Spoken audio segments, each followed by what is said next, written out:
And now, it's time for another Dice Tower review.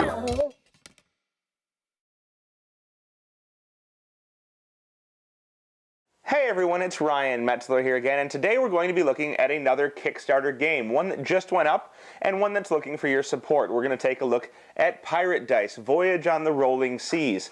Now this is going to be a dice rolling game, which each player is going to be a pirate who is trying to move across a series of boards by rolling and placing dice onto their own player mat, programming movement, trying to get to some treasure, which they're going to try and grab, without everybody else shooting them down with their cannons, or ramming them, or pushing them into rocks, and destroying their ship. And the player who grabs it is going to have to get back to the start with the goods before everybody else manages to stop them, pick up the goods for themselves, and return it to that starting spot. So real quick, why don't we take a look at what you get in the game. We'll take a look at how it plays, and then I'll come back here and I'll sum everything all up. So here you can see the components for Pirate Dice. And as I mentioned in the intro, this is going to be a die rolling game, as probably implied by the name. And each player is going to have, first, one of these ship dice. You can see them here.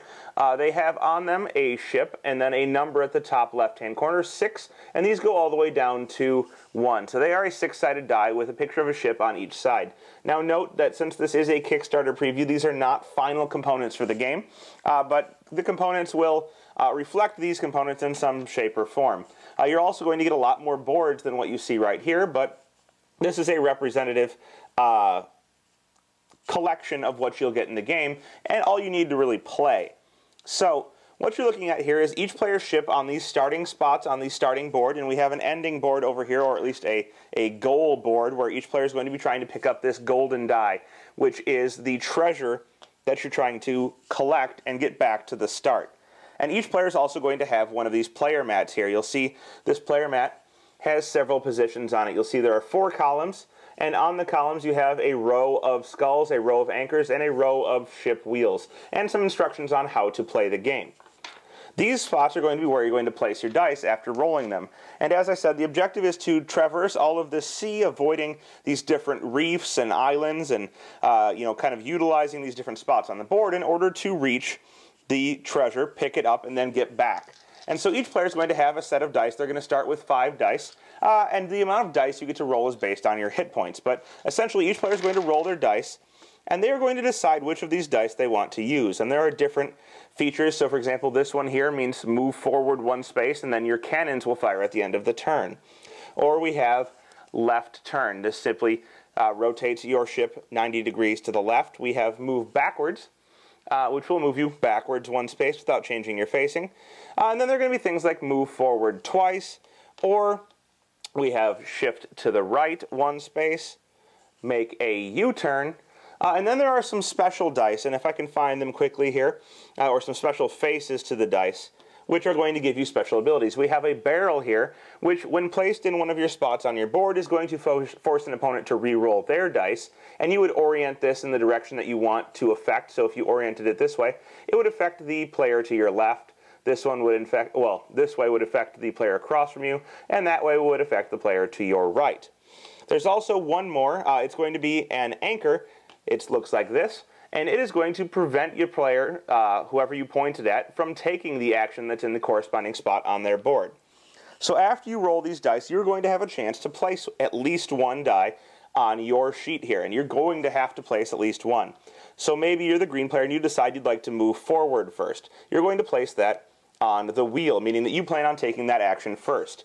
Now you can choose to do these in any order. You could say, well, I want to take that action last and place it there. All you have to do is place at least 1 die. When you place on the wheel, that means you're going to take the action. If you decide to place it on the anchor, it means that you decide to skip the action for that certain column. And you're going to do these columns in order. So it'll be this column, then the 2nd, 3rd, and 4th in order. But if you place it on the anchor, you don't take that action at all. The skulls are used for something else, and I'll get to that shortly. After you've placed at least 1 die, you can decide to place more dice, or you can decide to re-roll all the dice you have remaining. And you would roll them and place another die. Now, each time you roll, having to place at least 1 die. So now maybe, since you are there, you probably don't want to turn right because that'll face you towards that reef over there. And you don't really want to go forward again because you'll run into the reef. Maybe you want to use this die to stop a player from doing something, or maybe you would just like to put a turn right somewhere or skip an action. And you would roll again, continuing on in this manner until you've placed a die in each of those columns. After everyone has done this, and everyone's going to be doing it simultaneously, you are going to resolve the dice in order. So you'll reveal what you've done. You can hide your sheets, or there's actually going to be player mats or player guards that will shield you from view of everybody else. But once you've done this, you're going to resolve the dice. And everybody's going to look at their first die, and they're going to look at the die or the number in the top left-hand corner. In this case, we have 100. And the numbers range all the way up to 250 and down to things like 20. But whoever has the highest number is going to go first, and they're going to resolve their die. Any of them that are on the wheels, moving, doing whatever they're supposed to do. Any that are on the anchors, simply skipping. And then you're going to go through all of them. Now, the interaction comes in certain dice. So, for example, this one here is move forward and fire your cannons. That's what the little red means on it. After all the movement is resolved for the first column, so right here, let's say they resolved that. They resolved the first column. The cannon is going to fire on this ship, and it's going to fire from both sides, out to the left and right, or port and starboard. And so now, green has moved, and yellow, let's say they ended up next to them, and let's say blue did this, and red did this. Green is going to shoot from both sides, and they're going to hit yellow because they are directly across from them. And this would move yellow down to 5 hit points on their die. This isn't really too bad, but if you get down to 4 hit points, you start having dice locked. And whatever die you had placed in your 4th column on the turn which you drop to 4 hit points gets locked in position. So you can see here it would go up to the skull, and now at the end of every turn, this player is going to have to turn right, and they'll only be placing 3 other dice on their turn. You can also take damage by running into other players, or actually ramming other players will deal damage to them, or by running into coral reefs, the side of the board, or into islands at a speed of greater than 2.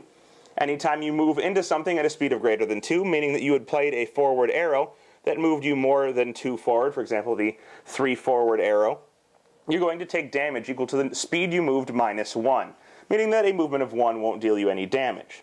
If you ram into someone else, they take the damage instead, and that would reduce their die down to 4, for example, and now you'd have to lock a die in place, not having as many options.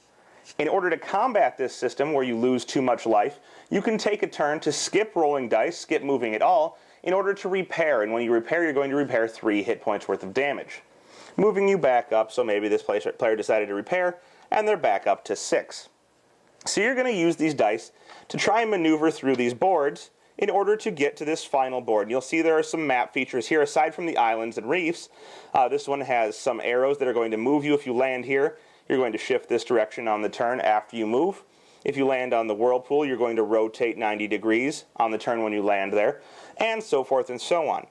But essentially, someone is trying to get all the way up here to this treasure die, and in order to grab the treasure, they must land on the treasure. When you end your turn on here, meaning that your 4th action ends you on the treasure, you're going to be able to pick it up, and this will give you an extra die. However, when you do so, you're going to automatically take a damage, so your ship will automatically go to 5 hit points. After this, you're going to get an extra die each turn to roll, so you'll see instead of rolling, let's say the green player had done this instead, you're going to be rolling 6 dice instead of 5, meaning you have a greater chance of choosing something that you like from your dice. But the treasure die, if you use it, always goes last because it has no priority numbers on it, which means that it has a priority of 0, and will go after everyone else's dice. Once you have the treasure, your goal is to get all the way back to the start with the treasure ending on one of these starting positions, and if you manage to do so, you are the winner. Now, there are several other strategic plays you can make here. For one, if you get one of these special dice, for example, the anchor or the barrel, you can lock it in place, or you can use it on one of your anchor spots in order to protect the rest of your dice for that turn.